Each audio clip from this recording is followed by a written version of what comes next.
Oh my god. Or maybe not. With your host, Shannon Q, and featured guest, Owen Morgan. Welcome to The Line. Hi everybody, how are you guys doing tonight? We are really excited. I am Shannon Q. I am your host for the evening. I am not Jimmy. You can tell because I have better hair. That's how you know. And tonight I have my good friend with me who I'm really excited. We haven't hosted a call-in yet, so I'm pretty pumped about we have this. Not. Yeah, I'm excited. So why don't you tell everybody who is foolish enough not to know who you are and where they can find you? Sure, yeah. I am TellTale. I'm Owen Morgan. I have a YouTube channel called TellTale. Talk about cults and things like that. It's pretty interesting. Usually I'd be doing my podcast right now, but I put it off until tomorrow for this. So hope you guys enjoy it. Well, we appreciate you being here, and we are super excited. We've already got callers on the line. We are looking for theists today. We have some atheists on the line, and we're excited to talk to, but we're very much looking forward to having some theists call in.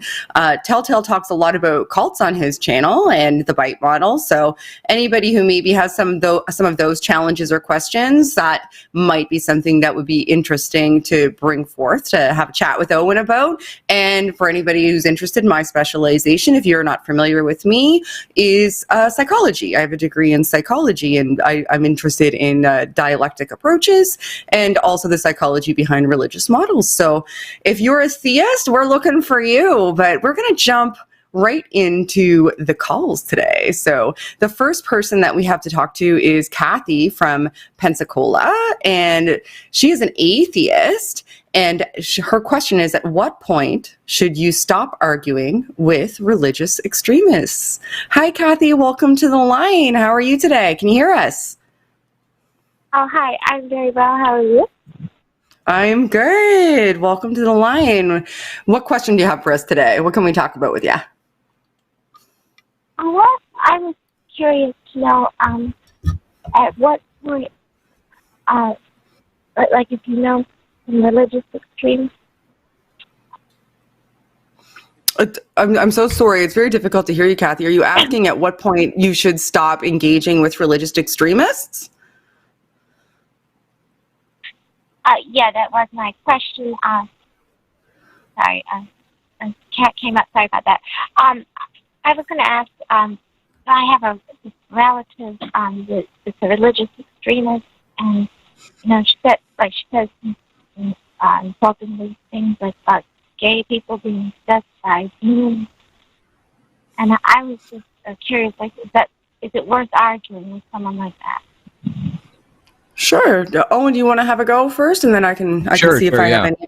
Generally speaking, I figure when you come into a conversation with somebody and they feel like they're on the defensive, generally speaking, you're not going to accomplish anything because they're just going to shut down and go into defense mode and not want to talk anymore and feel like they're right, just lock into their position. So for the most part, I say if you can enter a conversation in a calm, moderate, non-confrontational way, then you will hopefully get a lot more done. If it's in argue mode, generally speaking, you're probably not accomplishing anything, and it may be a wise decision for your own mental health to just walk away from it, generally speaking. But yeah, that's how I feel about it. Yeah, I think Owen and I share a great deal in common when it comes to conversation style and dialectic approaches. And I would mirror a great deal of what Owen had to say there.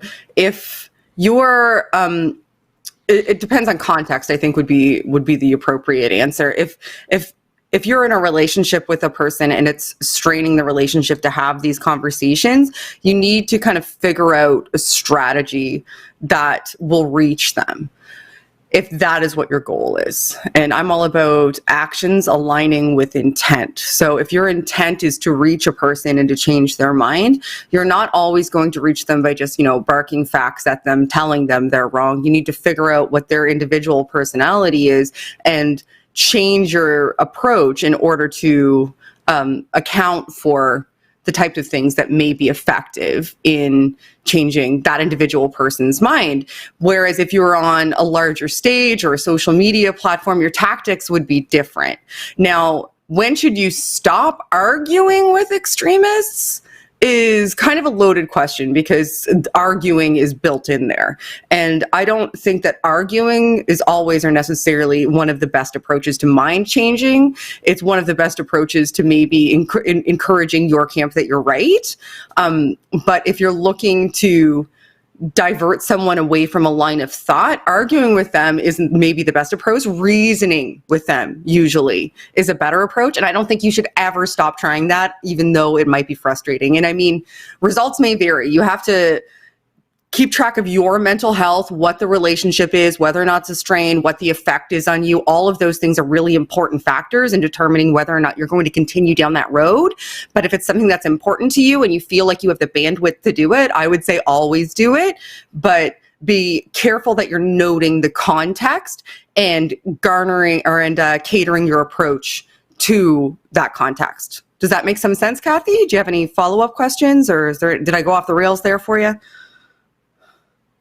No, I think so. Okay.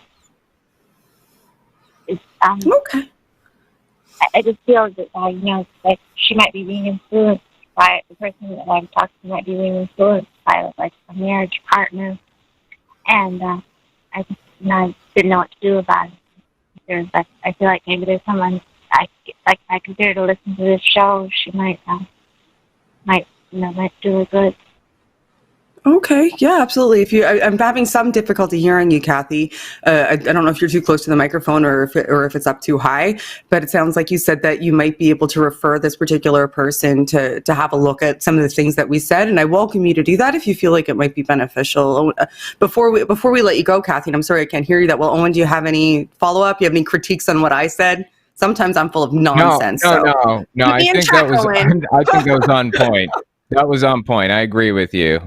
So, yeah, if you think it'll do some good, maybe show them some videos or try to talk to them. I just try to keep it calm, because when it turns into an argument, usually the person just shuts down and stops listening. So, yeah, absolutely. So, Kathy, we will let you go, and I just want to thank you for calling the line today. Have a good day, Kathy. Yes, thank you. All right. So, Owen, did you ever have experiences like that in your life? Do you find that you've garnered your approach or cultivated your approach as a result of like trial and error, or interestingly enough, when I was younger, I kind of grew up in a house where there was like a lot of fighting and yelling. It literally came to blows, and just anger was high and tension was high and everything. And as I got older, I think things started to calm down, and I realized that just wasn't the best way. You can usually talk through things and figure it out, and sometimes just saying, I understand, or I'm sorry, or okay, will just immediately just shut down any anger or resentment or anything. If you can get to that point in the conversation where everything is kind of calmed down and you come to a stop with the anger and the resentment and the hatred, then you can make progress, I've found. As time goes on, it progressively gets more and more chilled out. The conversations do with me, I think. Yeah, and that's one of the reasons that I say results may vary, like mileage may vary on something like this, because one of the things that it's very difficult to do, especially if the person who has that opinion, like the opinion that you disagree with, is an opinion that will either subjugate you or other people, or wishes to, or leads to subjugation, then it can be very difficult to remain calm in those conversations, because you have a visceral, legitimate, emotional reaction. So sometimes it can be hard. And I heard that she was referencing the LGBT community. Like if you care about somebody or are a member of that community, or just have general empathy and passion for making sure that rights are equal, then sometimes that it's easy for those things to descend into an argument. Like it's a nuanced thing, and it's not for everybody. You need to take care of your own mental health when you're choosing Right. to engage in things. It's always worth trying, but also take care of yourself first, I think would be. Yeah, definitely. And something else, I wanted to point something else out. When you get angry in a conversation, what you want usually, or what I want in a conversation when I'm angry, is to just get it through to this person. Just like, if you could just like control the conversation in such a way that they would just get it, just understand it, just like open their head and put the information in there and close it back up, that kind of thing. You know, you just want to control the situation if possible. And Right. something that you don't realize necessarily, or something that I have come to realize, is when you like bring the anger to a screeching halt with the other person, you gain control of the conversation.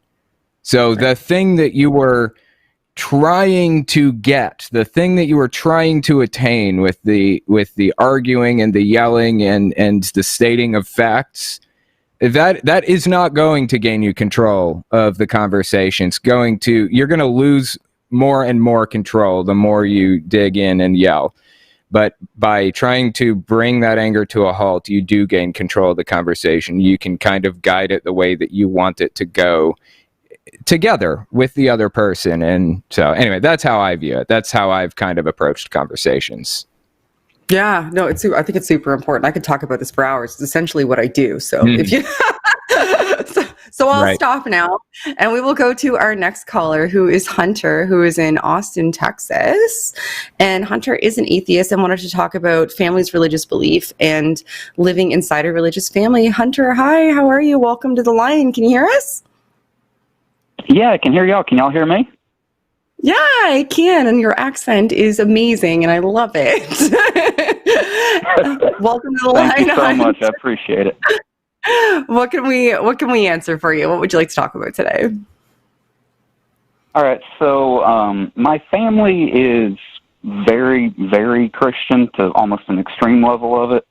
And I'm currently living at their house right now because I'm a college student, but with this whole coronavirus situation, I've been living there with them. And in a way, I almost feel like sometimes that, you know, I'm not out as an atheist to them, but I feel like if they knew that I was, that I would immediately be kicked out just from seeing how some of my other family kind of has reacted to that with similar people. And so I was just wondering, when you're in a situation like that and you're trying to bite your tongue, just, you know, do y'all have any advice just what to do? Oh, that's a hard one. Do you want to have a run at it first, Owen? If not, I'm good. That is a hard one. So what do you do to try to bite your tongue? Well, I can give you a couple of suggestions. First, I would suggest writing down every instance of something that pisses you off desperately, and write down some kind of a response to it that you would think would be just like the perfect response. Like, try to, I don't know, suss out the perfect response to the things that they're saying. That would probably be a good start. Keep a record of it.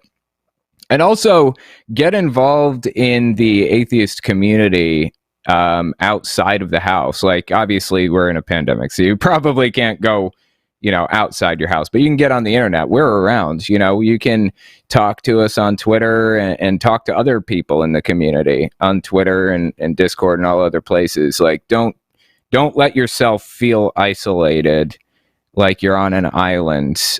Those would be my two suggestions for it. Yeah. So Okay, and you know, if I'm sorry, I didn't hear you, Shannon. Go ahead. no, please go ahead, Hunter. We want to hear you, so please go ahead. All right, and by the way, sorry for cutting you off. I think there's a bit of a delay on my end.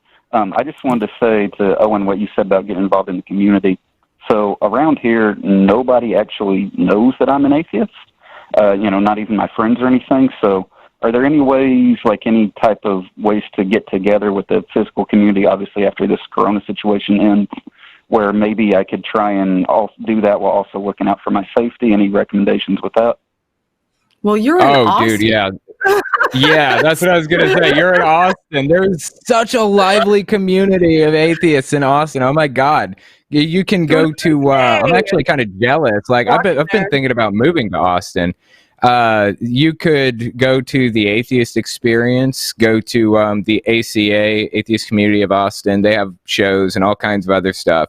There's a ton of stuff happening there. But, you know, like you said, like Shannon was saying, like I was saying, there is a pandemic, so you got to be careful about all that right now. There are also, you know, some other less than savory things happening across the U.S. and the world more broadly. So got to look out for that. But yeah. Yeah, so I would give you some general advice when it comes to coming out to family too, if that's of interest to you, Hunter. So when it comes to coming out to family, it's very important to do some gauging. First and foremost and most paramount is that you need to take care of your own safety. If you feel that you're at risk for a shunning and you're in a comfortable situation right now, I know it's difficult, like where you're safe and you feel loved and you're not in an abusive scenario. If you feel as though you can feel them out by starting to ask probing questions, or engage in general dialogues about some of the things that you think, there's ways to kind of piecemeal, kind of feed them information about you. One of the things that other people have done that seems to be effective that I've heard about, it wasn't my experience, so take this with a grain of salt, is people started just asking questions from the position of somebody who's questioning, not the position of somebody who's already deconverted, just to kind of gauge what the reaction would be, or posed a hypothetical scenario to the people in their lives as, you know, what if I had, you know, come outside of the faith, to see what those reactions might be, engaged them so that they could make and cultivate a plan. After that, building a community outside of the family structure is really, really important. If you're in a scenario where there is potential at all for shunning or being disowned, then it's very important that you have a soft place to land. So my suggestion would be, like, through either online or other means to start building a community and making those connections so that you have a lifeline, so that you don't feel as though you're flailing in the wind. Not necessarily that might happen, but just to be safe, make a plan. Your safety is paramount. Take your safety first. I know it sucks to not be able to be yourself. Sucks, and you shouldn't have to deal with it, but safety first. Like, take care of yourself. Yeah, and I 100% agree with you on that. And speaking of what you said earlier about, you know, like, mention to them stuff about it, I remember, like, one time I tried to do that about a year ago because, you know, obviously living in Texas, my family being Christians, you know how that goes. They're very anti-Muslim. And at one point my mom brought up in a family conversation, you know, somebody said something about some awful verse in the Quran about Allah killing people, and I brought up, you know, just as I said, well, that's in the Bible too, with Noah's flood. And they all kind of looked at me like I had three heads, so that didn't go very well. And then also, I just want to say, I'm not sure if the call screener put down Austin or if I said Austin, but I'm not actually in Austin. I'm up near Dallas. Okay. That's pretty far away. Well, there is still stuff in Dallas, right? There's stuff in Dallas, and also there's, you know, how long is the drive? It's doable, right? What is it, like 6 hours or? Oh, no. Yeah, it's about, on a good day, it's 4. On a bad day, it's 6. Yeah, it was a 4-hour drive. When I did it. Well, that's fairly close then. I mean, it's kind of a drive. I think I'm about 4 hours away from Ken Ham's Creation Museum, so I've done that drive a couple of times. Yeah. Lucky man. Yeah, right. Before we move on, is there anything else that you'd like to ask us, Hunter? We appreciate your call, and I know it's difficult, and I just want you to know that we heard you and that we care. I know it's hard. No, yeah, I just want to say thank y'all for taking my call today, and also, you know, Owen, big fan, been watching your channel for like 2 years, and Shannon just recently got into watching your stuff, and I love what you do with talking to everybody. So y'all have a great day. Thank you. Thanks, we appreciate it, Hunter. Thanks. You have a good day as well. All right. Do you have any after call thoughts before we go into the next call? Our queue is like filling up. Holy smokes. That's cool. No, not too many. Not too many. Community is really important, though. Something to keep in mind. Just make sure you don't isolate yourself. You're not on an island. There are a lot of us out there. Yeah, and don't feel like you have to go through it alone. There's lots of people who are willing to like find support and build networks for you. And who are going through the exact same thing. Exact same thing. Or already did go through it and came out the other side, who have been working to build these networks. So please don't feel like you have to do it alone. It's one of the reasons that we do what we do. Do what we do. Oh my goodness. Apparently I'm too tired. All right. Min's next. Min is a theist and wanted to talk about the difference between a cult and a religion. All right. This is going to be mostly for Owen. Hi, Min. Can you hear us? Hello, Shannon. Hello, Owen. Hi, Ed. How you doing? What's your question today? Okay. You were so quick on the draw. Yeah. I swear. You just wait for us to post the number, don't you, Min? I love you. Yeah, it's always not, talking to you is always interesting, Shannon. It's never boring, whatever topic it is. Well, thank you. I appreciate that. What's up today, bud? Yes. Yeah, so today I would love to discuss with you about, a cult and religion. And I do have an opinion about, the distinction between the two, but I would love to hear your perspective and Owen's perspective. Do you see the difference between a religion and a cult? I'm going to defer to Owen for this. This is Owen's wheelhouse more so. So the question is, what is the difference between the two? Yeah, what's the distinction? It's an interesting question. It is an interesting question. I hear a lot of people say Christianity is a cult versus, narrowing it down to more specific groups. The problem with that is that with cults, it's a very specific top-down type of hierarchy that controls people's behavior, thoughts, emotions, and information. Christianity is more of a category, not really a group, and as such can't really be a cult. Not in the same way, because there isn't unity of thought. There isn't a unity of where they all get their information from. There isn't unity of behavior, not in the same way as Jehovah's Witnesses, for example, or Mormons, or Scientologists, or something like that. It has to be a very strict, unified group to be a cult. That's how I feel about it. Does that make sense, man? What do you think about it? Yes. Before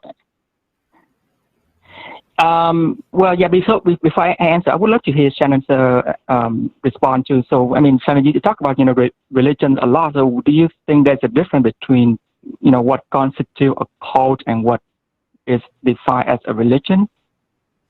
I would like to make a disclaimer before I open my big dumb mouth, because I've not spent a great deal of time studying cults. So this is just going to be my opinion and perspective. Yeah, so to me, and Owen can correct me if I'm wrong, because he spends a lot of time actually in depth looking at these sorts of things, whereas I do not.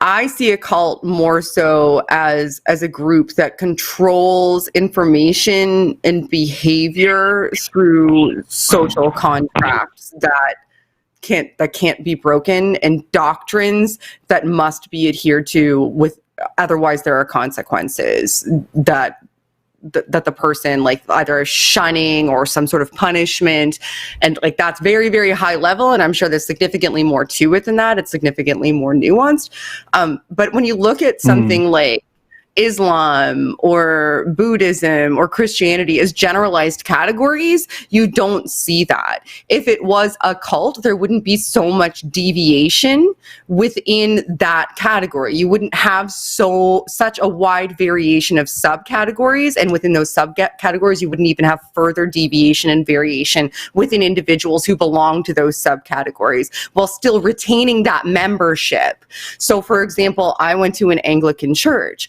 I went to an Anglican church. I believed in evolution. Nobody really questioned me. I wasn't indoctrinated to believe like a certain subset of things. Otherwise, I was going to lose that membership. People, like when I started questioning, this is probably a good example. When I started questioning, people wanted me to retain that membership, but there was no punishment to be administered to me.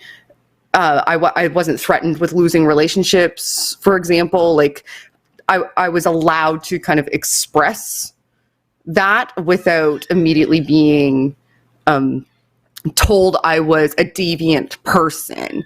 Now, that's not to say that there aren't subsections of Christianity that would fall under the category of cult, but that's not necessarily due to them or Islam or, insert broader category of religion here that wouldn't fall into the category of cult, but that has to do with how that individual sect is constituted and not so much with the broader category of the religion itself. And maybe, am I even close to on base there, Owen, based on what you look at? Yeah, that sounds pretty on point. I agree with you on that. Behavior control and information control, and if you break those things, then there are emotional consequences. Typically with cults, they don't really... not all the time, but usually they don't have the legal authority to punish you in any way other than emotionally. So you'll right. find, like in North Korea, for example, they will give you actual physical punishment, or even in Saudi Arabia and things like that. There are Muslim cults, but Islam as a whole is a category, not a cult itself. So in some areas of the world, they can actually punish you physically. But for the most part, like in the U.S., what you're dealing with is emotional consequences with cults. So that's why you have behavior and information control and thought control, and then emotional control for consequences. So does that make some sense, man? Yeah. I mean, you have very detailed explanation of understanding of what cult is. In my view, I have pretty simplistic understanding of what defines as a religion and what constitutes as a cult. Because when I look at religion as in general, I go from the essence of religion, which is the golden rule. Do unto other as you want other do unto you. And because of this commonality, I think that in religion, it is about what you do for other people and how you live with values that are transcultural or transcendental. With cult, it's more like you live for an individual or like even an idea, and it's sort of like what you can do for the idea versus what you can do for your fellow humans. So that's how I differentiate between a cult and a religion. So what do you guys think? All right, here, let me give you my thoughts on that. That's an interesting point. I think, though, the golden rule has actually existed since long before religion came along. Is that right, Shannon? Do you know about that? Oh, I'd be speculating, but I'm going to say sure. Okay. Okay, I'm pretty sure it's existed for a very, very long time. But aside from that, I think that...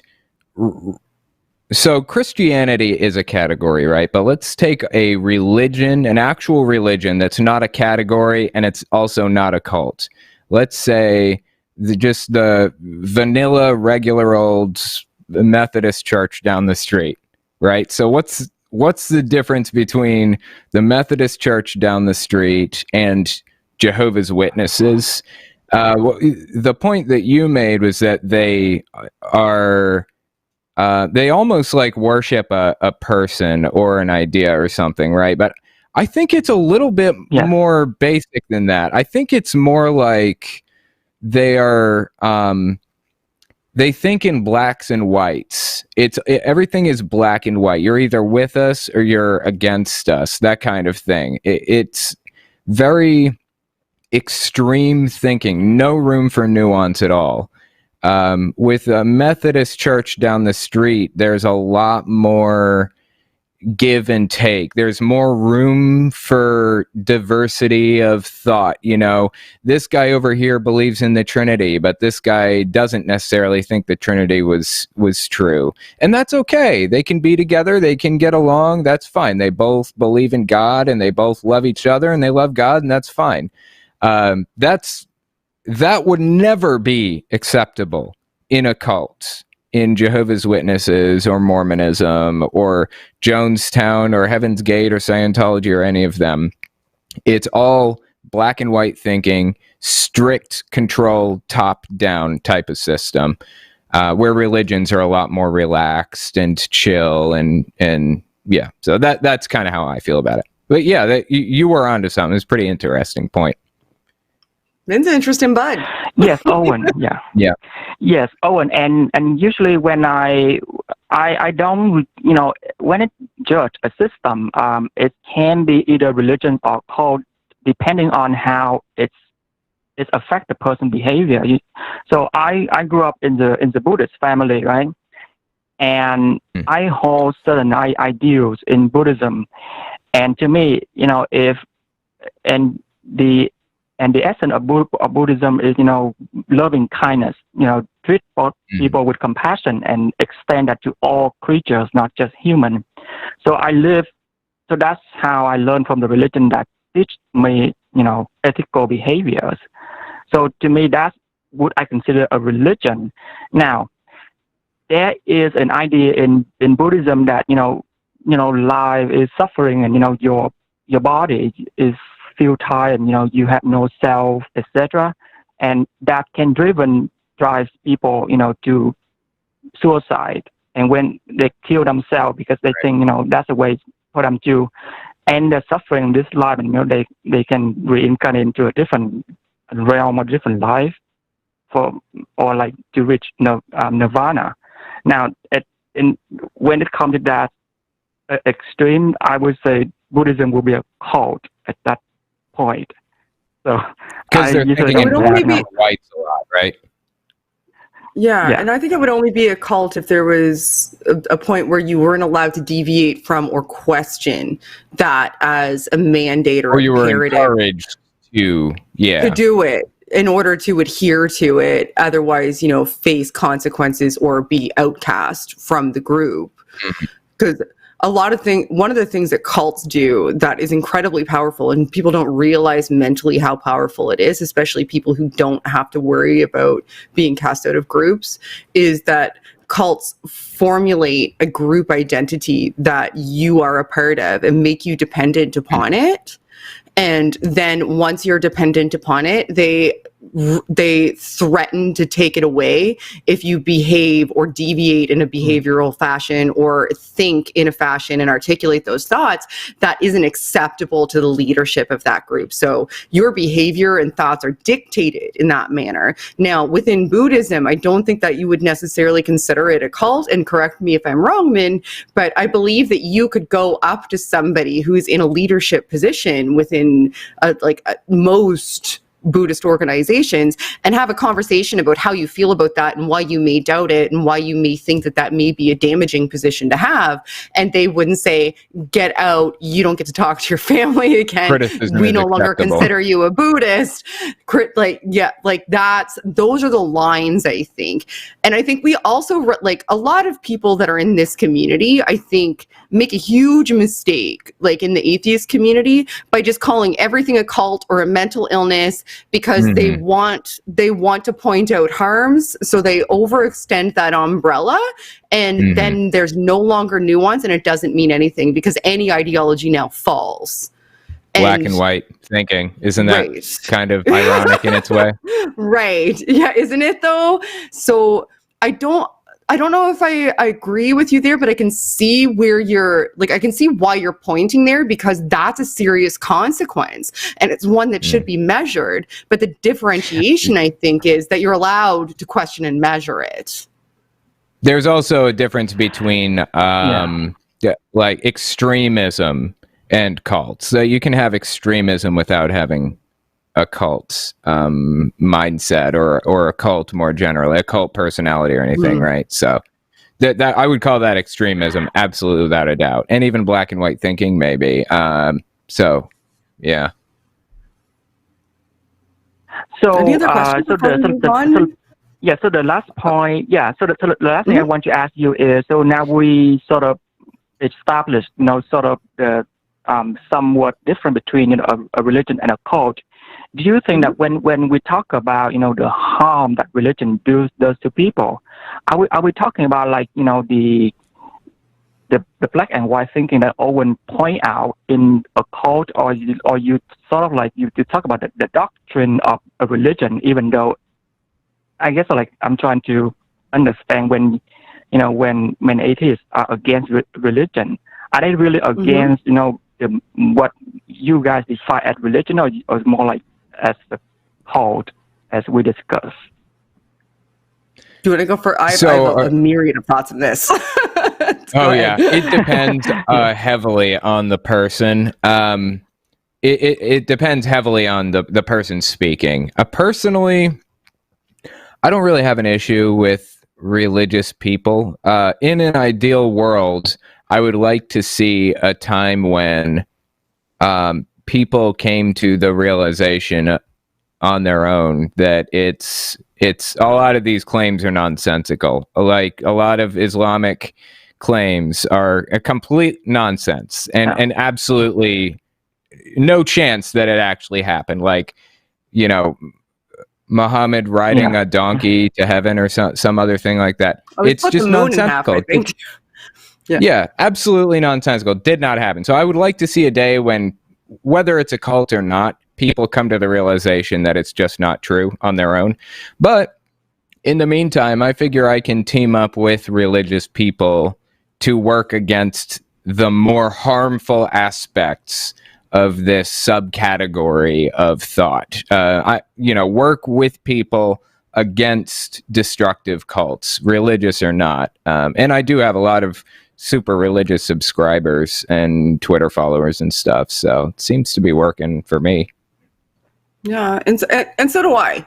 And religious friends and religious family and religious people on measure that are in my life who are amazing people. And it's a dangerous paradigm to get into when you're saying because you believe X, knowing nothing else except for that you believe some innocuous version of X, that means Y about you. Those are dangerous paradigms to get into, because you create this intense polarization that's not only unnecessary, you alienate people that you can learn from, you prevent yourself from learning why people do and do not believe things. Like, I believe that all of that is intensely, sometimes irreparably damaging to relationships and to society. What I do say quite frequently, and one of the things that I'm concerned about, there's a couple things I'm concerned about. One of the primary things that I'm concerned about is that any criticism of religious ideologies or religious groups or religious mandates is seen and conflated with criticism of the people who hold those ideologies and or adhere to those mandates. And that isn't the case. You're criticizing the idea, not the people that subscribe to the idea. At least not always. Sometimes, Ken Ham can fuck off. I was trying to be subtle, but he can fuck off, right? Like, there's sometimes when people deserve your ire, but on measure, like, generally you shouldn't do that.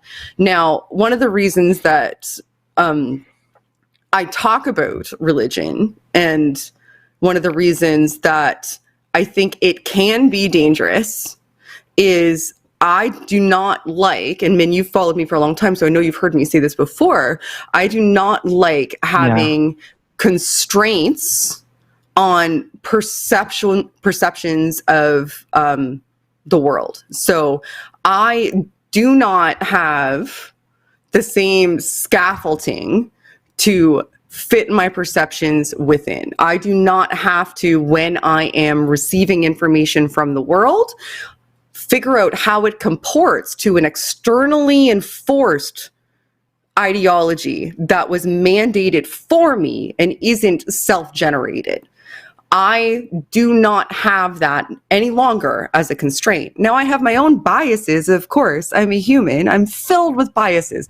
All of us are. But I don't have that other external layer of bias where I'm perceiving information and I have to go, well, how does that reconcile with this thing that I need to believe in order to continue to hold this belief?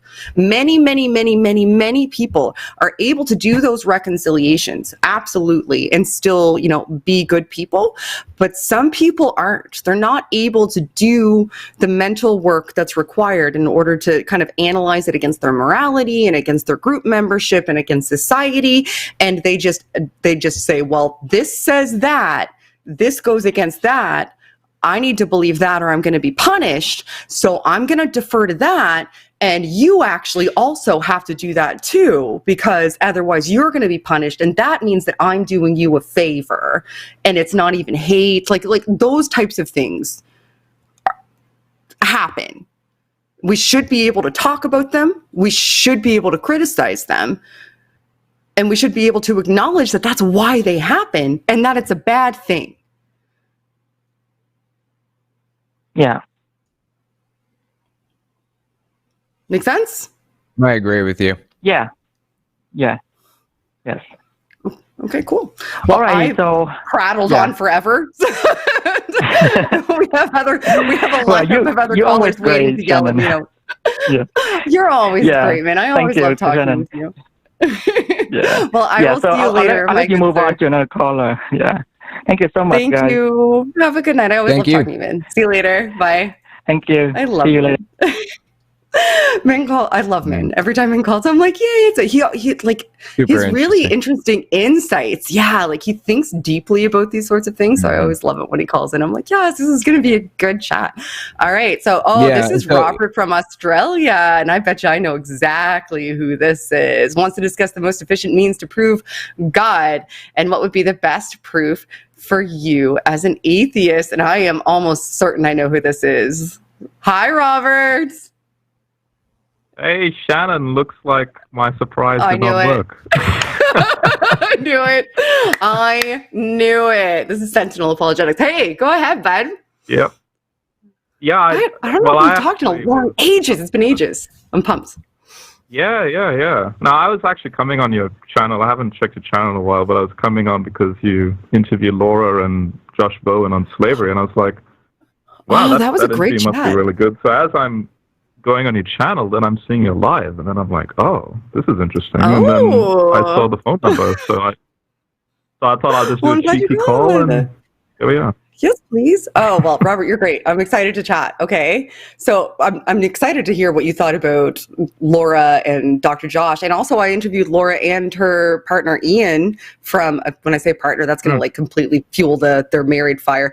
But from their podcast, you should check them out and let me know what you think after this. But what do you want to tell us today? Make us not atheists, Robert. If anyone can do it, it's going to be you. Let's do it. Let's party.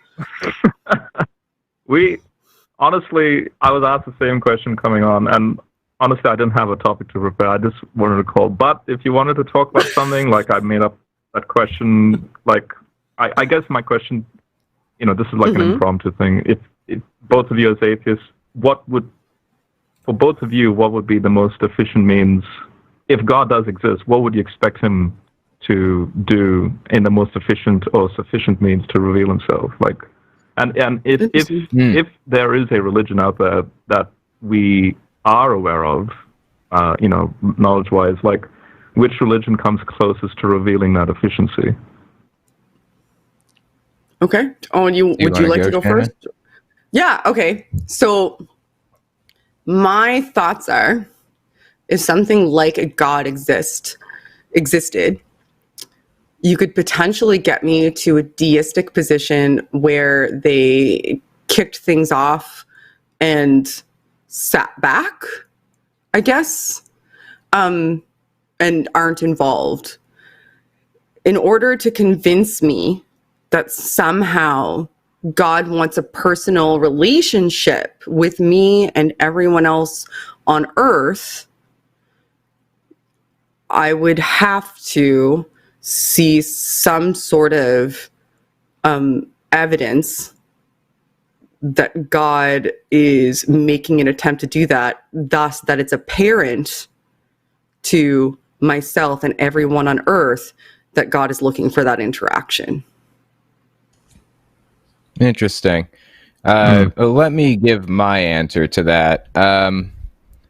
I think we can probably count a lot of religions out because they're self-contradictory, right? So Islam has a ton of contradictory claims in there. They're just not correct, okay? So there may be a God, and maybe he does want to have a personal relationship with us. That's a possibility. Islam is way off base. I can tell you that without a shadow of a doubt, that Muhammad did not split the moon in half. He did not fly a donkey to heaven or any of that other stuff. It just didn't happen. And aside from the absurd non-scientific claims, there are a lot of claims that are just contradictory. They just contradict each other. So, you know, I have done that evaluation for Islam. I've done that evaluation for Buddhism. They have a lot of supernatural and non-scientific and contradictory claims too. For Hinduism, and I've done it for Christianity. And all of them they all have contradictory claims within their holy books. And so for me, I would have to have God explain to me himself which religion was correct and why those contradictions were in there. But more than likely, if there was a God, I would guess that he would say that they're all incorrect, and and we just never found the holy book that was correct or something. Like Shannon said, you could get me to a deistic position, but as far as a theistic position with any of the theistic religions out there right now, they're self-contradictory, all of them. I just can't buy it. So that's my position. Right. So why are we wrong, Robert? What's wrong with us? What's our problem? I honestly, like Shannon, you know me. I'm friends with you, and I guess you could say I'm the black sheep of Christianity. I tend to make a lot of enemies with fundamentalist Christians. Because I do sympathize. There's a growing movement of that, Robert. And I love it. Yeah. Because I was an atheist 10 years ago, and that's pretty much been my journey. My journey's been more academic and sort of let's look at the text and human anthropology from a broad macroscopic sort of context. And and that's pretty much the question I asked. And for me, the most sufficient means seems to be the incarnation. This concept of the Logos, if God is indeed, like a mind or a rationality, that if he is able to incarnate and have what the ancient Christians call a hypostasis, or like a hypostatic union between the creation and himself, then there should be some form of purpose behind that. And apparently the biblical text sort of gives that perspective, like why he did that. But you're right. Like, I don't see that in Islam now. God damn it, Robert. Right. I have some questions also. We both have questions for you. Go on. Everybody else just hang out. Okay, cool. I'm going to talk to Robert for the rest of the night.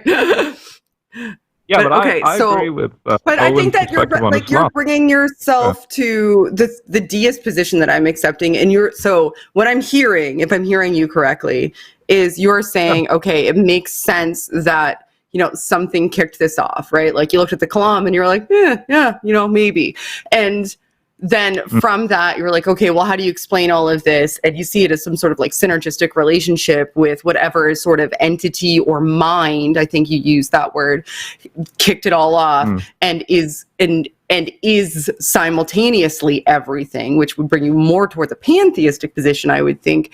And then you looked at Christianity and said, well, some of the people that wrote, who were Christian thinkers, wrote things that make sense so that I can reconcile these ideas, thus Christianity. Yeah. So no? in light of that question, I think you'll smile at this. I do believe that the Bible is a human book. I don't see it as you are so canceled. I don't see it as a quote unquote. Hashtag Robert's canceled. Sorry? I said hashtag Robert's canceled. I'm just hoping I'm not like I'm hope my microphone is not cutting you out, like especially on your show. No, there's a little bit of a lag. It sounds good though. Your mic sounds solid. Yeah. Okay.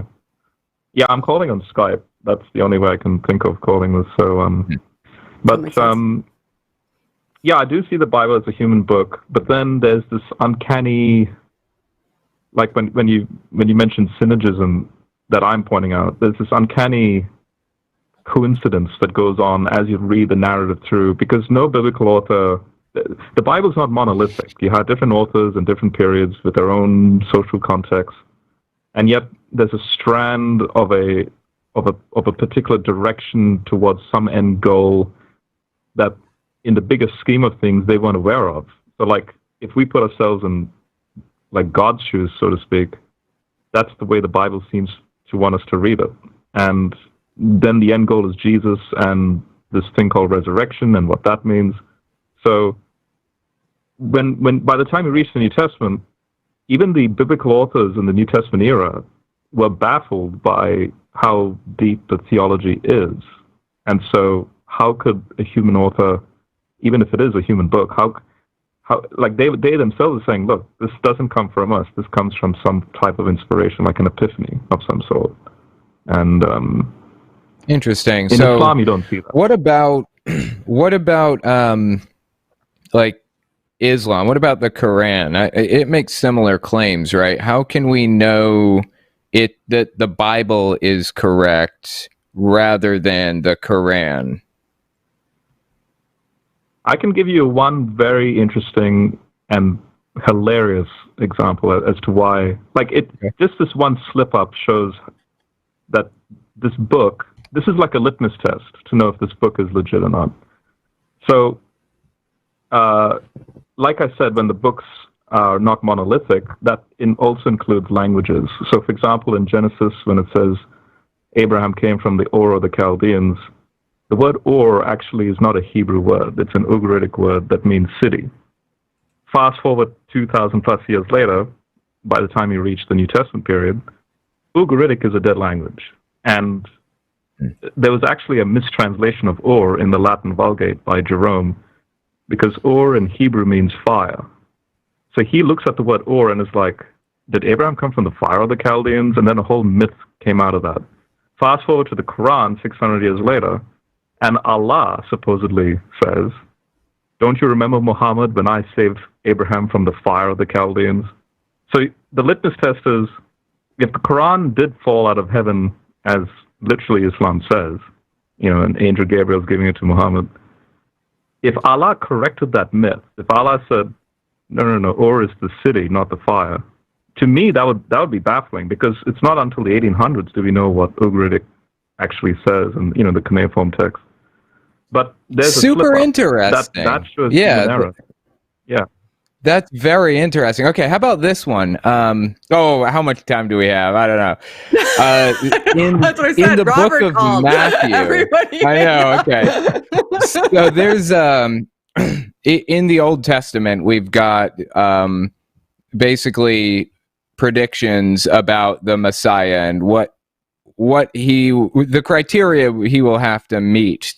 That's how we'll know he's the Messiah, right? And in Matthew, yeah. In the different Gospels, we can actually watch the author of Matthew changing Jesus' story to fit retroactively, to try to fit what the Old Testament criteria were. So, for example, saying that he was born of a virgin, the word virgin was a mistranslation from the old Hebrew text, just like you're saying the book of Islam, the Quran did.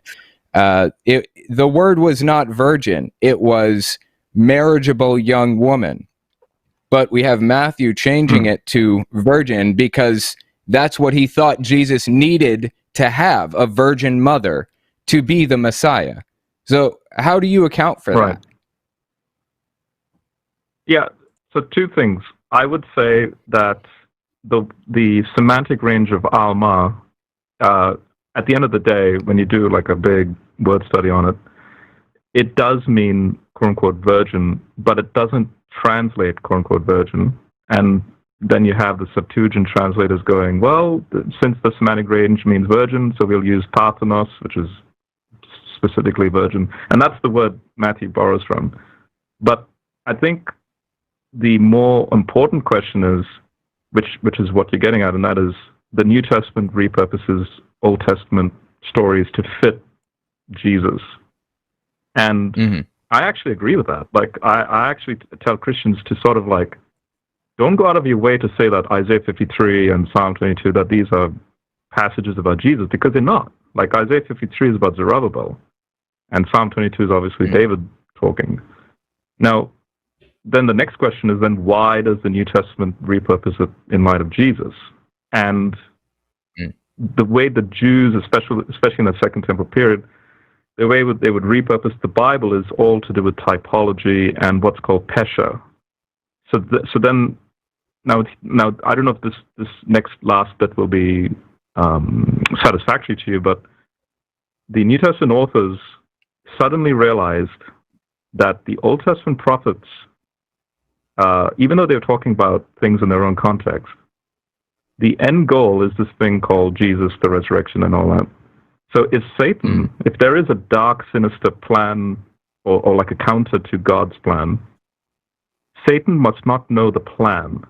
And Paul says in 1 Corinthians 2 that it was God's secret plan to bring about the death, because if Satan knew about the plan, he would not have killed Jesus. So that's a theological argument as to why it's very cryptic in the Old Testament, but then when Jesus is before the disciples afterwards, he's like, all right, I have to open your minds now to make you understand that what was cryptic in the Old Testament scriptures has now become revealed through this thing called pesha. And but that's a theological very interesting answer for that.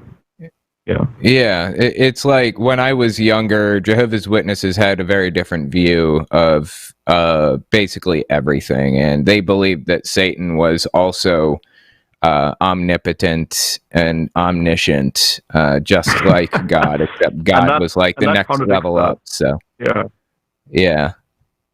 that contradicts it, because of course, coming from that perspective, it kind of destroys it. So I'm out of my depth with that argument already, because I didn't come from that background. So I got lost for a second because I looked in the chat. I'm sorry. Like, because I don't. Laura's actually in the Laura chat. Robinson's in the chat. Hey, yeah, she's a fan. I like Laura. Yeah, Laura's great. So I understand why. Like, I don't believe the Quran either. So, like, it's inconsequential to me. It's interesting to me that there's that deviation, and you can look at that, and that makes sense. Those translation issues, and it was a mistranslation, but even looking at like the nuances of translation issues, and like Owen said, like if you look back at like the Old Testament and the mistranslation of virgin, and I guess you can justify that. Like, all of that doesn't matter to me. Like what's interesting to me is saying, well, I see this as a narrative. Like it's interesting because it has multiple authors, and and there's some sort of like cohesive ending to it, and that seems as though it's some sort of anomaly that wouldn't make sense to be somehow revealed through this text unless there was some sort of divinity involved in it. That doesn't make sense to me, because I can think of a multitude of reasons why it's got inconsistencies that would be based on the fact that it has multiple authors. I believe that every person who is Jewish would disagree with you, and that's a huge portion of the text, because they would see the New Testament as not like actually part of the religious text. They would see that as like heretical. There's components of the New Testament, like how it was constructed, like there was heretical components that weren't incorporated but still are considered historical documents that aren't given the same merit as others, when it was people that were making those determinations.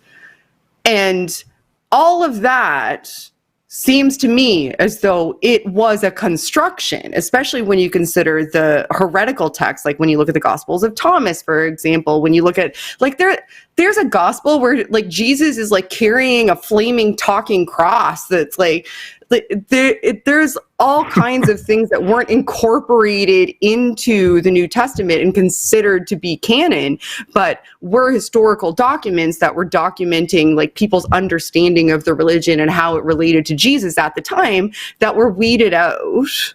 So when you say it's cohesive because it was constructed to be cohesive. And even so, like TellTale said, when you look at Matthew, it's essentially 80% Mark, with the exception of the fact that he embellished upon it in order for it to fit his individual theology.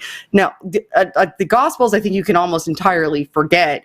Like the letters from Paul are the only real, like, we know the author historical documents that we have.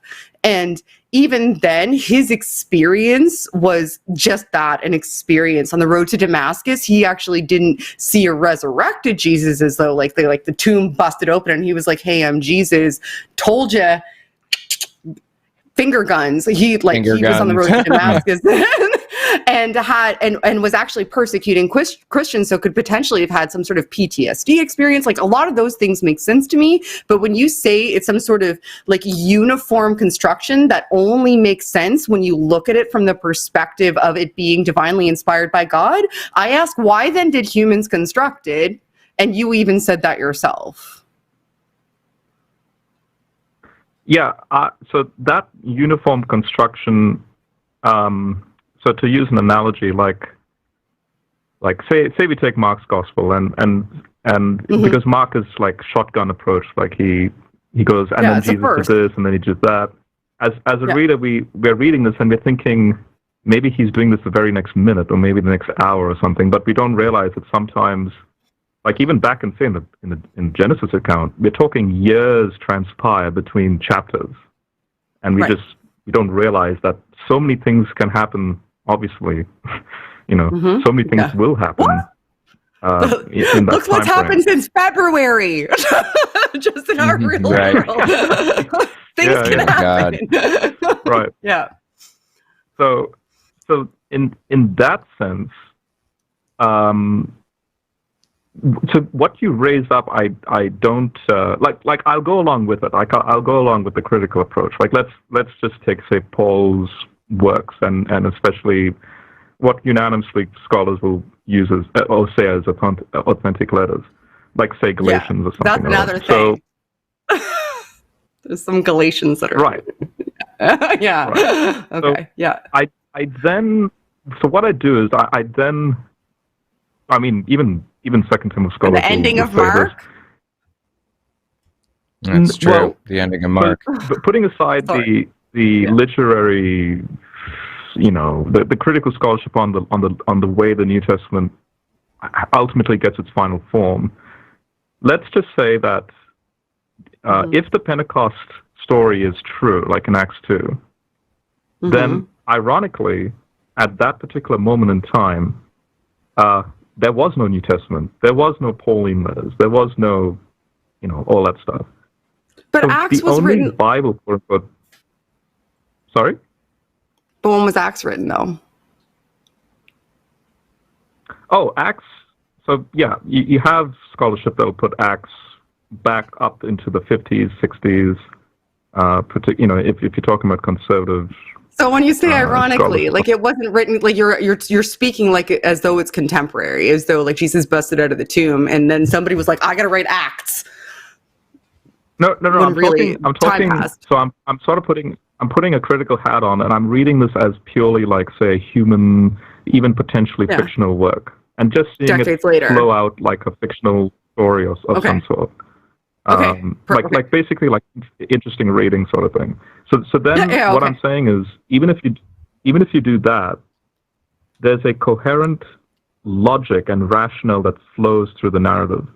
And so what I'm noticing in Acts 2 is that technically they don't have a Bible, quote unquote. Like they don't have the Protestant Bible, even the other versions like the Catholic Bible and so on. The only Bible that they do have is the Hebrew Bible. Then in that context, I find it interesting that there is a particular Old Testament verse that then becomes the fulcrum or the crux of practically all of New Testament theology. And it's a verse that's tucked away near the end of Deuteronomy in Deuteronomy 32, where it says that God disinherits the nations, subjugates them under the control of other gods, like actual spirit entities. But he's chosen Israel to be his own portion, his own inheritance. And the time will come when he'll reclaim all the nations back, and that's what we see in the New Testament, that Jesus will, the Great Commission, go into all the world and preach the gospel. And then I see that Paul has this huge desire to reach Spain, which is on the farthest westernmost point in the known world at the time. And he keeps, like, he writes to the Romans, like, look, I'm on my way to Spain, and I have this urgency to do that because it'll complete that promise that God had, that yes, he disinherited the nations, but he'll bring it back. So if this is a fictional account... He was a Pharisee. Paul was a Pharisee. Yeah, that he was familiar with Why wouldn't it matter? Because he would know what God was potentially wanting and thought himself to be a prophet who was supposed to enact this on behalf of God himself. So why wouldn't he be motivated to potentially look towards fulfilling certain prophecies, seeing himself as the one who was destined to fulfill them? So Paul, like, he actually, now I take Paul to be the author of Ephesians. Now that would be I'm going to the conservative strand there. But specifically in Ephesians, he Laura says... Robinson is ready to fight you in my live chat, by the way, just to let you know. She's got her fist up. Yeah. But he does... We're going to have to let you go in a second, but I'm going to let you finish. Okay. Go ahead. There's other callers waiting. Okay. Go ahead.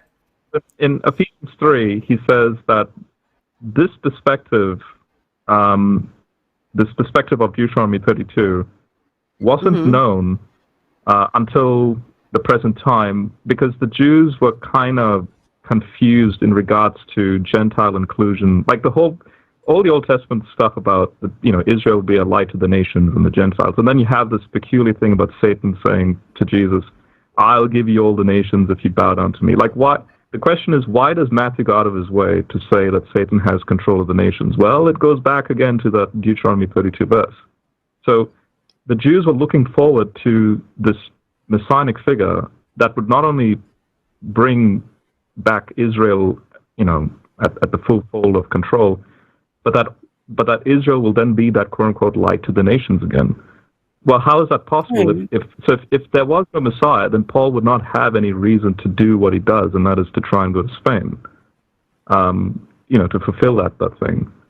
So the point is, even if this is a fictional work, why did they suddenly, in the first century, have this desire to do exactly that? The Great Commission, go into all the world, and then you have the growth of the church. If all of this is just a made-up, myth, but then later on, then you have constant becomes... Paul, though, like, at that point in time, it's a state religion, though. Like, that's well after Paul. Like, we're talking, what's that? Like, yeah, but my point is, you have this minority group from a supposed fictional story that suddenly it just explodes like wildfire. And you're presupposing future knowledge and imbuing it upon a past... I'm going to have to let you go. Maybe you and Laura should come on and fight this out on my channel one day, because I have to let you, I could talk to you for like hours and hours and hours. I'm like steamrolling Owen at this point. I love you. Sorry, I love Owen. That was interesting. Very interesting. This is a broader conversation. Like, this isn't like a 15-minute call-in conversation. Yeah, I do want to say, I'm sorry I cut you off. I appreciate you calling, Robert. Like, thank you for calling. Reach out to me on Twitter or something. I'll see if I can arrange something. I bet Laura will fight you, and I'll just eat popcorn and like drink whiskey and watch it happen. So thank you. Thanks so much, I appreciate you calling. Thank you. Goodbye. See you later, Robert. Bye. Sorry, Owen. I didn't mean to steamroll you. No, you didn't. It was super interesting. For the first segment there, I was talking to him about it, and he seems very knowledgeable about the subject, so it was an interesting discussion. But we did come to a point where, what is it? I said Robert's a cool guy. He's a nice dude. Oh, yeah. I like Robert. We came to a point where we found a difference in theology between Jehovah's Witnesses and him, I guess, because, it's like so strange. Sometimes you come across like the weirdest little pieces of theology in Jehovah's Witnesses religion that you wouldn't.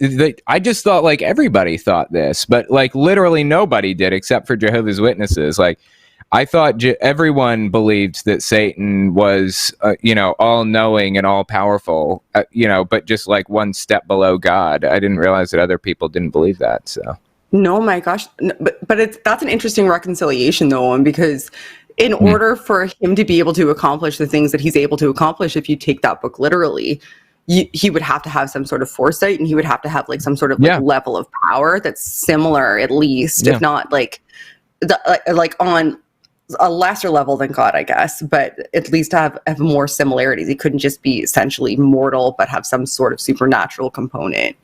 He would need to have the foresight. So that's interesting. It's extremely interesting to build out the ideas and the theology, even though in my mind it's just a fairy tale and we're building onto lore. Like we're building lore on top of lore for just a fairy tale, but it is interesting to kind of examine anyway. Cool. All right. Well, we only have time to take one more caller, unfortunately. So I apologize to the other people that are in the queue. There's other people in the queue, and I'm really, really sorry. The only person that we have time for right now is Joseph. Joseph's going to be our last caller today, and Joseph is from Virginia. And Joseph is a theist who is Eastern Orthodox, and he used to be a traditional Catholic. And he's wondering, can you ever do more harm than good when pointing out the contradictions, maybe by pushing them into a deeper form of that religion? Hi, Joseph. Can you hear us? Welcome to the line. Hi. Can you hear me all right? I can. Yeah, Hi. yeah, Welcome. So, welcome to the line. So you articulated my question pretty well. So I think if you can get into that. Oh, okay. Fair enough. All right. So Joseph wants to know if pointing out contradictions or pushing them in could push people deeper into the religion. So did you want to, I didn't shut up. I can. No, I can. That's so fine. I can address that. That's a good question. I think we have to draw a distinction between driving somebody to be more extreme and driving somebody to build on lore.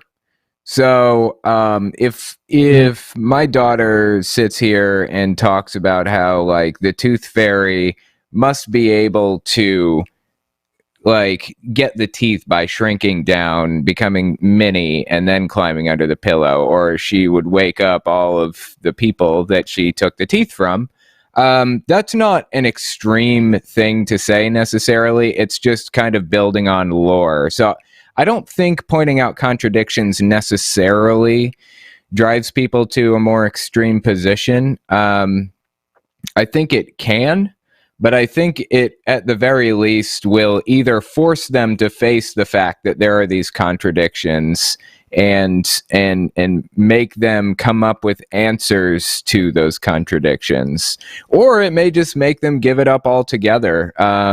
When people have to examine these contradictions close up, a lot of the time either a new sect will form, or they will, or if it's like a cult, then they'll be removed from that religion completely. or they will, or they'll just stop believing. So yeah, that's my position on it. Yeah.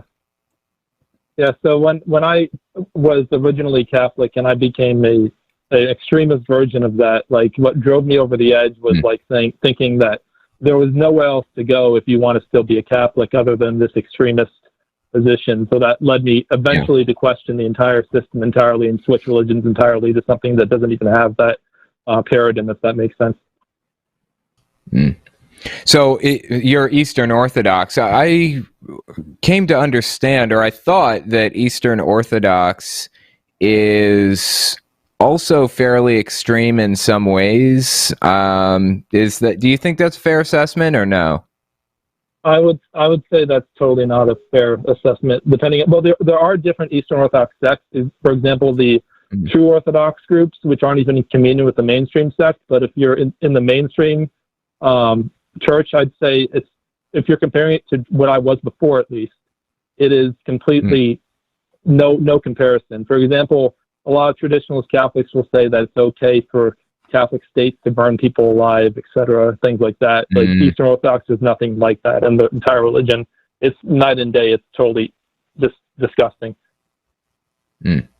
So from my understanding, Catholicism branched off from Orthodoxy originally, right? And Orthodoxy kind of, when it kind of split up, you got Catholicism and Eastern Orthodoxy, which kind of went their own separate ways. Is that right? Well, yeah, that depends on who you talk to, but I'm not on this call right now to argue my religion. I'm just pointing something out. Okay. So yeah, it depends entirely on who you talk to, who split off from who. That's the source of the schism. So. Fair enough. Interesting. Okay, I didn't know. That's very interesting. So I have a question, and I agree with pretty much most of what Owen just said there. But my question would be, when you say bringing up contradictions further entrenches people, are you suggesting that when people have that cognitive dissonance of holding two competing ideas, and you may be right from a psychological standpoint, they tend to pivot more towards entrenching than they do towards questioning as a visceral reaction, and that possibly bringing up contradictions themselves would pivot them towards entrenchment? Is that kind of your position or your thought process? Possibly happen, yeah. Okay. In that instance, like if you bring up... Sorry, go ahead. What? No, I said go ahead, sorry. For example, if you bring up how... Oh, sorry. For example, if you bring up how the Catholic Church waffled on religious liberty in the 1960s, you would have someone who accepted originally that religious liberty should be a universal right. But if you get them to see that the popes didn't always teach this, then they would be like, oh, I got to go back to the original position, if that makes sense. And then, yeah, it's a whole process, though, I guess. But yeah, no, I understand what you're saying. And I think that it's like that, not just in religion, but in life in general. When you're faced with something that challenges or contradicts a position that you held to be true. And when you look at research on cognitive dissonance, what's interesting is it all depends on how paramount that belief or that perception of truth is to a myriad of things, including your sense of self, your sense of perspective on the world, where that truth holds in a dichotomy of, or not a dichotomy, in a web would probably be a better way to describe it. Sorry, I misspoke there. In a web of what is you and how you perceive things, whether or not it's a linchpin in that web that will lead to unraveling is very, very important. So if you set it, like if I believed that Ottawa Senators were the best hockey team, which I do, and you presented me with their actual season record, now I'm really going to probably accept the fact that their actual season record's not that great. But, I may justify in the future that they might do better, but it's really not going to affect my day-to-day life. Like, it's not a linchpin in how I perceive the world. It's just like an aspect of something that I'm interested in. When you're talking about religion, when you're talking about ideology, something that feeds your perspective, something that you see as the scaffolding for how you perceive everything and how you are supposed to interact with and understand the world in general, it's a little bit more complex, because if you point out a contradiction to somebody who is on the precipice of unraveling, like if they're really, really wound up, if they have a literal perspective of how they're viewing things, they'd have the choice of either entrenching or unraveling everything. If somebody isn't as entrenched and is able to have a more malleable perspective of reality through that religious lens, those contradictions may be something that they'll reconcile, for example, and still be able to hold their faith, but have a different perspective on it, even than maybe everybody else who has their faith. So when you say it may further entrench them, I think, again, and I say this all the time, it's nuanced and it depends on context. How the person views their faith, what their relationship to perceiving the world is through that faith, are what will decide how likely it is that they're going to be further entrenched. That and your approach. If you're going towards somebody, or you're going to broach this subject with somebody, and you're positioning yourself as, I am incredibly smart and you're dumb, and I found this thing out that essentially destroys everything that you believe, and why are you so stupid? That's probably going to entrench them, because like Owen said before, they're going to have a visceral sort of like, get the hell away from me, you're a dick reaction. And the you're a dick is going to supersede all of the words that came out of your mouth, whether they're right or wrong. Because people have an emotional reaction before they have a logical reaction in almost any interaction, almost every time. And if you're an asshole, they may not listen to you because you're a dick and they don't feel like they have to. So again, it's nuanced. If I point out a contradiction to somebody, let's say like you seem like a reasonable person, Joseph, if I said, hey, this seems like a contradiction, you may be able to have a dialogue with me about why you don't perceive it as such. Whereas another person may not be able to do so. Or if I approached it and said, this seems like a contradiction to me, let's talk about why I logically think it's a contradiction. There's a vast difference between how you're going to react with me, you being a reasonable person approaching you like that, and me approaching you and going, do you understand that this is a contradiction? How do you go through your life knowing that this book that you believe, like, you see the differences there? All of those approaches make a difference, right? Sorry, I get really passionate. I would never take that approach with someone. Say that again, Joseph. I would never take that like condemning approach with someone if I'm in a dialogue with someone of a different belief. That's always a bad idea, I think. Yeah, I agree. And I went to experiences to demonstrate the point. Go ahead. Yeah, I feel like there's probably a time for that, but generally, I literally never use that in my life. Like going at somebody, I don't think, like attacking, going for their throat or whatever. It's just not my style at all. So sorry, I monologued for a bit there because I'm very passionate. Do you have follow-ups or anything else that you'd like to pose to us before we let you go, Joseph, and before we end? I think I got all my thoughts out, and you did a really good answer. So, yeah. Well, Owen did, and then I didn't shut up for 10 minutes after that. Thank you. No, it was fine. I didn't shut up for the last call. So, thanks for having me on. Thank you. Yeah. All right. So we've been at it for 90 minutes already. Can you believe it? It seems like it flew by. So I apologize for the callers who are still on the line. I'm really, really sorry. We just didn't have time to get to you guys tonight, and it's entirely my fault. Everybody can blame me.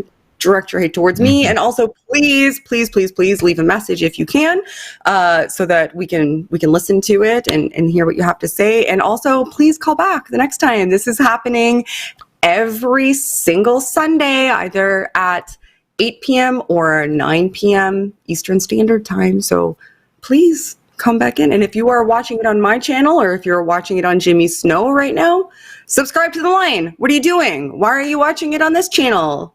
I'm not always going to host it. You need to subscribe to the line. Go subscribe to the line, guys. The links are in the description. And Owen, thank you for co-hosting with me. I very much appreciate you. Thank you for having me on. It's been fun. Yeah, and your links are in the description. And as always, everybody, help elevate the discourse. Thanks, guys. See you later.